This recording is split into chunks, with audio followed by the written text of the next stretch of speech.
answer period. I know it's been a while. I'm sorry, guys.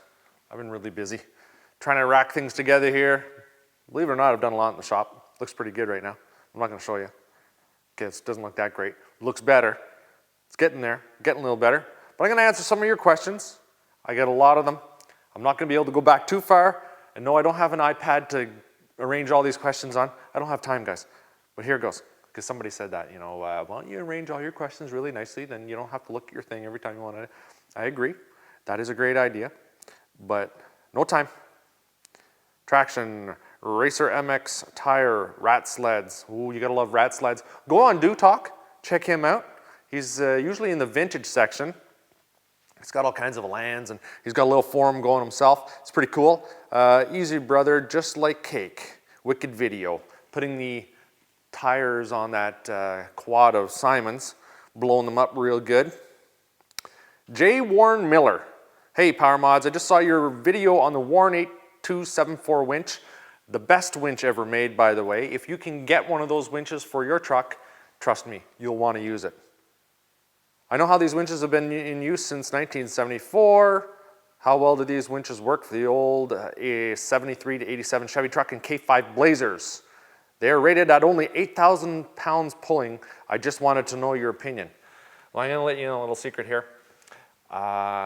Through the grapevine and through some old timers who used to use those winches a long time ago, when they first came out, they were rated at about 10,000 pounds, and then they derated their capacity just because. Maybe they were overdoing it a little bit, I don't know. I've never broken one. It pulls like a monster. I've made some modifications to mine, of course. A little more powerful motor. I cut the drum, the inside of the drum off it. It's got a 3-inch diameter drum, and I put a piece of solid stock 1.5 inch in there, and I widened it. It's pretty cool. You can do that with that winch. You can actually widen it because one side is just basically on a hanger bearing there. And now I've effectively doubled my pull to about, what, 16,000 pounds? And I've had that Land Cruiser stuck in the mud with 36 by 13.5 Super Swampers, pulling both differentials in the clay up to the bumper. Just a beast. One click at a time. It's got a brake on it, manual brake or a automatic kind of brake, not like your planetary gear winches. These things are good winches. Will it work on those trucks? Yes, it will.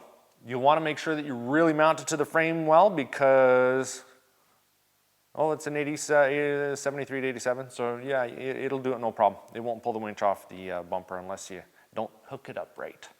But trust me, you can even make some more mods to it. You can do that one I just told you about, or you can put an all-bright solenoid in it. It's an awesome solenoid. It's waterproof. I've had the old, you know, kind of Ford-style solenoids stick on me, or the relays. Not a good thing, especially when you're winching and it's coming towards the tree and it doesn't stop there. Oh, it's not good. You got to bang on it with a hammer. Anyway, awesome winch. Thanks for your question. Okay, here's a good one. Here is a good one. And Nick Dykus, you are the man. He says, hey man, let me know how I can get my hands on a set of your decals, your stickers. That's very easy. Go to www.ladperformance.com. I'll put the little thing right down here. You can see it, ladperformance.com. That's a friend of mine, Eric. He will send out stickers and decals to you, same thing. Decals, maybe an American thing, I don't know. Anyway, he will ship them out to you. There's a small cost because you know what, stickers cost money and I'm not made of it. And it costs money to ship things in the mail. So a very small expense. Well, I just got a really nice text from my wife. She's such a sweet girl. Okay. How to winch out of the mud. Oh yes, okay, here's a good one. You'll want to check this video out. I made this one a long time ago. I don't even know when it was. In 10, 11, 12, something like that. It's called How to Winch Out of the Mud. Extreme Off-Roading Mud Bog. Warren 8274.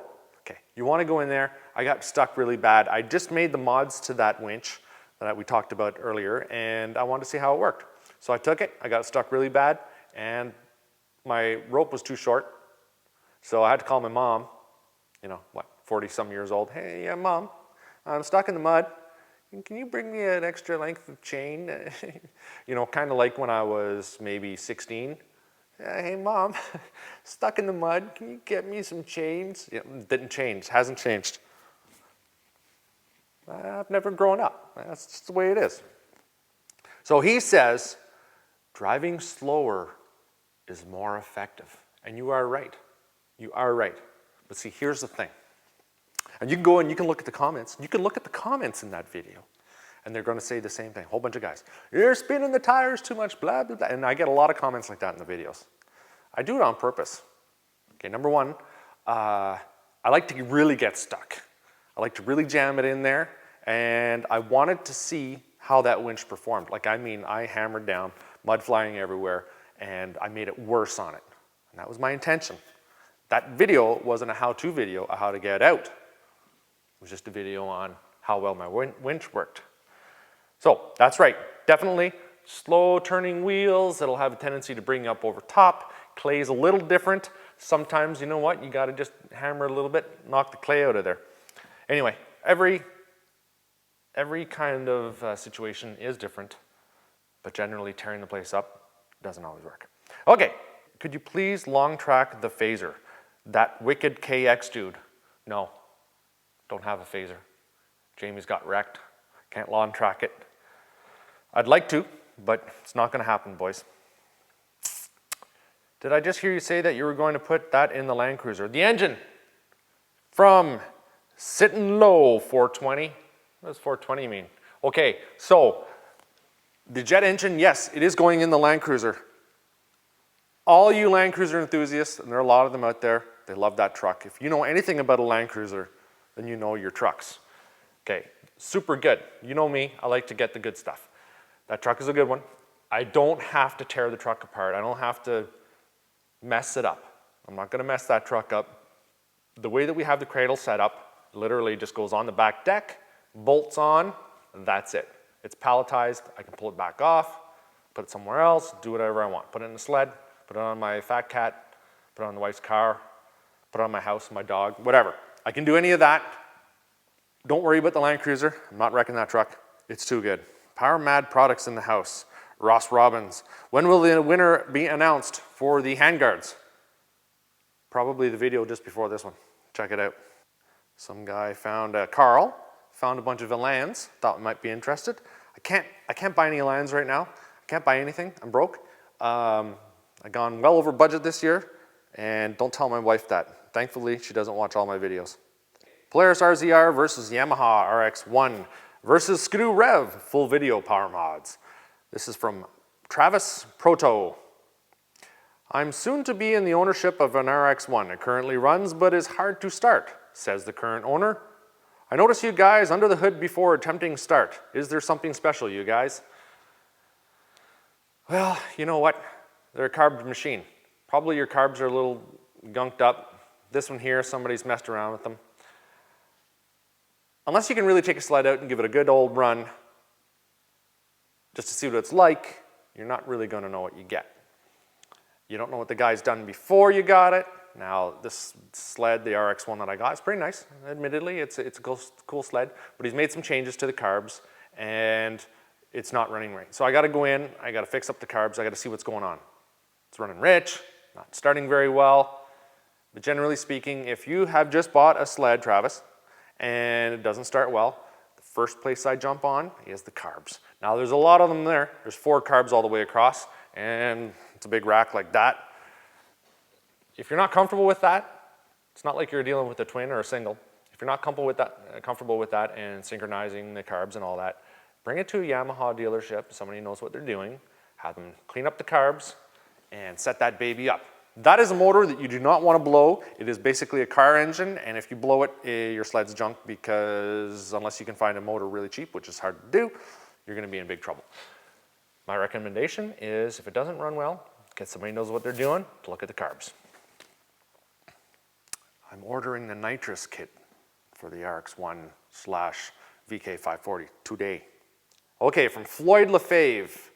The Skidoo 700 Rev, episode 10 mod sled build, jack shaft, steering, electrical install, and e-start removal. Where did you buy the part for the electric start delete, and how much was it? Yes, when you delete the e-start on a Rev chassis, you need to do a couple of things. There is a little pigtail harness that comes on the non-E-Start sleds, and it's got a different relay setup. You just have to buy that and stick it in your sled. You can remove the other stuff very easily. Now, I don't think you can get it from the dealer anymore. There is a part number on it, and I do outline what part number that is on Do Talk, a very popular forum that I go on very often, as well as my own. And there is a whole thread dedicated to my 700 Rev build. So go into there, you will see that little pigtail. I found it on eBay. A lot of guys sell them. They're cheap, cheap, cheap. I think I paid like 15 bucks for it. That's all you're gonna have to do. Very easy. If you don't do it, you won't be able to start your sled very well. You're gonna pull and pull and pull, and man, it's not gonna be fun. Trust me. Skidoo Elan Restoration Series. Glad to see the sled stuff coming back. Darn tootin'. It's that time of year. It's all about sleds. That's why I made these here. These babies here go on the Elan. Nice wide ski skins. All of them. Changes your ride. And if any of you guys are playing in the powder with your old sleds, you know, your Citations, your Tundras, the VKs, you got to put a set of wide skis or wide ski skins on them. Trust me, it's going to change your ride. You're going to love it. This comes in from Moto911. Thinking about getting an 04 Polaris Pro X800. Are these a decent sled for reliability? Is any sled reliable? Is a 10-year-old snowmobile reliable? Depends on who drove it before you, how it's been maintained, how it's been looked after. I know of brand new sleds that aren't reliable, and that's just the way it is. You really got to get in, you got to look at that sled, you got to go over everything. If you check out my how to buy a snowmobile video when dealing with the Rev, you'll learn a lot, and it's basically across the board the same kind of stuff. You know, you want to check your compression, you want to check how many miles are on it. You want to check and see if it looks like it has the amount of miles that it says in the odometer. A lot of guys do a lot of different things. They play a lot of games. With the Ford Power Stroke I have out here, the Super Duty, a lot of guys who do a lot of long hauls will buy a separate instrument cluster.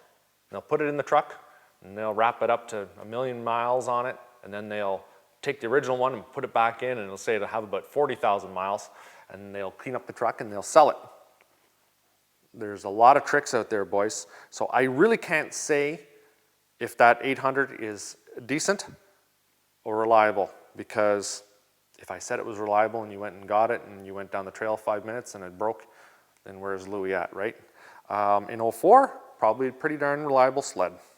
Replied to Kinky Rider 8's comment. 265-degree insane overheat test of snowmobile engine. Evans waterless coolant testing. That's when I ran up the old Polaris Triples engine to 265 degrees, which later on I ran it up to 330 with no problems, by the way. Yep, Brian answered the guy's question. I got to thank you for doing that, Brian. Better. The water in the water coolant mix still expands when it freezes. Evans shrinks instead, so it does not break anything. That's right. Evans coolant, waterless coolant, gets a little bit smaller when it gets super cold, and that's a good thing. Dan Terrio. The Skidoo RK Tech 827 versus Polaris RMK 800. He says, that sled would have decapitated the camera guy if he got hit. Whew, darn right he would have. Yep. Yeah, we do lots of stuff. It's kind of dangerous. Probably break his legs too. Okay, here's a good old question. PowerModz update September 12th. Surge Carrier. He says, hi PowerModz, I have a 1972 Olympic 399 twin. What fuel mix would you recommend and how to mix a 5-gallon jug? Well, that's pretty easy. I would recommend 40-to-1 with a very high quality 2-stroke oil such as Shelburne. You don't need to go synthetic. In fact, I wouldn't even bother going synthetic.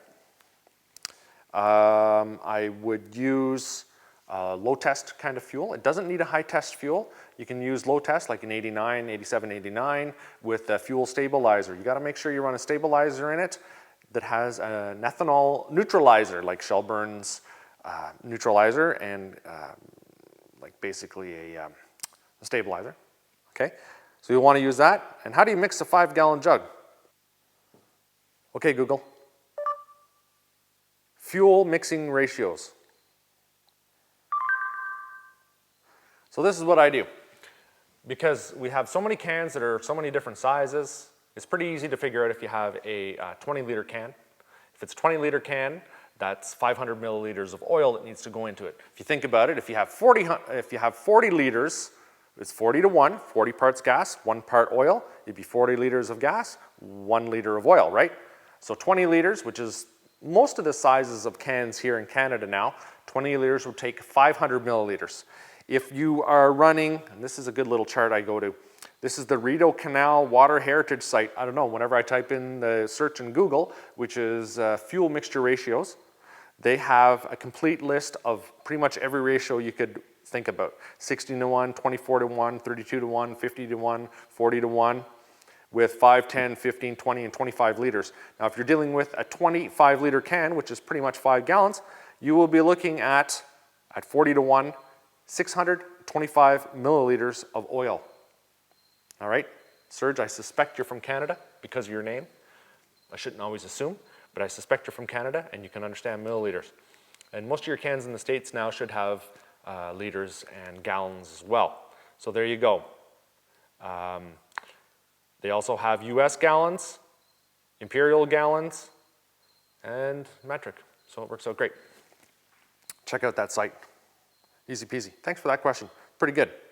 But yes, 40 to 1, high quality oil, high quality non-synthetic. You don't need synthetic in that old beast. And you don't need to run high test in it as long as you're running that stabilizer. Now, okay, a couple more, and then I have to go and do some editing. Fox float rears.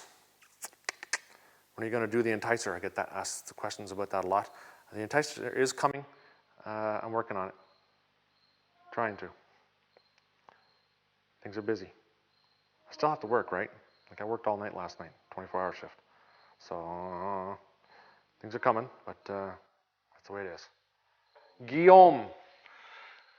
He asks, I want to know what product did you use to stick your screen vent on the headlight of your Rev? Very simple. I used silicone. That was it. I just cleaned it up first, the area that I wanted it to stick to, and I gooped the silicone all in and around it. Stuck it in there really well. You could probably use some kind of adhesive, but I found that worked very well. Keeley actually came up with that. I stole it from him. Sorry for my bad English. I'm from Victoriaville, Quebec. Don't worry about it. Sorry for my bad speaking because I have braces. It's tough for me. And PS2, your videos are so great. Big thumbs up to your good work. Thank you very much, Guillaume. I appreciate that. That's why I do this kind of stuff, because you guys like you like it. You like it so much. No, it's good. I like having fun. I like doing this stuff, so I might as well tell everybody how I do it and what I'm doing at the same time. It's a good part of my life, and I have to thank each and every one of you for coming back day after day, checking out my videos. I get guys, I've watched your entire sled series on the Rev build. I think there's 50-some videos in there. That's awesome. That's what it's all about. Thanks for watching. Make sure you check out my forum, PowerModz.com/forum. Go in there. And I just gave away this camera and that set of handguards there, and I have a new coat and a bunch of other things to give away too. Go in the forum, hang out. It's like a big happy family. I gotta thank you for watching.